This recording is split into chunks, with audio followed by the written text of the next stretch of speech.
You're not lazy, you're just stuck, and here's how to get unstuck. Have you ever stared at your to-do list and thought, I'll start in 5 minutes, only to find yourself still scrolling your phone an hour later? Let me ask you something. If your phone stopped working, would you call it lazy? No. You'd check the battery, the charger, maybe restart it.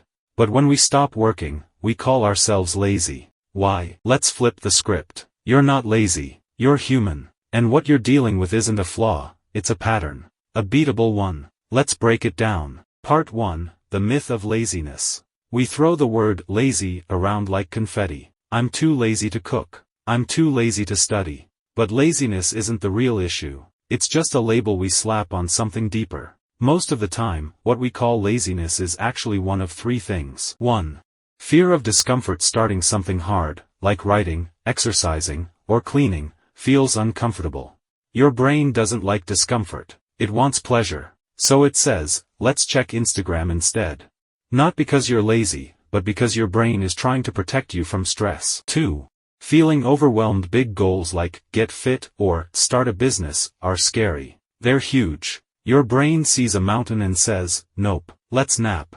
It's not laziness. It's overload. 3. The trap of future me. We love to believe that future me will be more motivated, more disciplined, more magical. Spoiler, future you is just present you with less time and more guilt. Part 2, the 5-second trick. Here's a tool that sounds silly but works like magic. The 5-second rule. The moment you think, should do the dishes, count backwards. 5, 4, 3, 2, 1.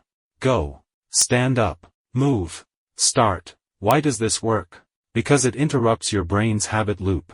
Instead of debating, delaying, or doom scrolling, you act. And action creates momentum. Try it. Next time you hesitate, count down and move. It's not about motivation. It's about motion. Part 3. Make it tiny. Big tasks scare your brain. So shrink them. Want to write a book? Start with 1 sentence. Want to clean your room? Pick up 1 sock. Want to work out? Put on your shoes. This is called the 2-minute rule.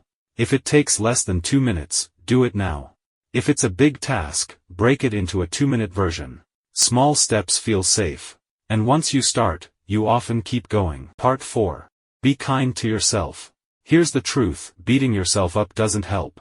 Calling yourself lazy just adds guilt to the pile. Instead, talk to yourself like you'd talk to a friend. You're not lazy. You're tired. You're overwhelmed. You're human. That kindness opens the door to change. Part 5. Build a system, not just hype. Motivation comes and goes. Systems stick. Set a timer for 10 minutes of focused work. Put your phone in another room. Make a checklist with tiny tasks. Reward yourself after finishing something. Don't wait to feel ready. Create an environment that makes action easier. Final thoughts. You're not broken. You're not lazy. You're just stuck in a loop, and loops can be rewired. Start small. Move fast. Be kind. And remember, the hardest part is starting. Once you do, everything else gets easier. So, 5, 4, 3, 2, 1. Let's go.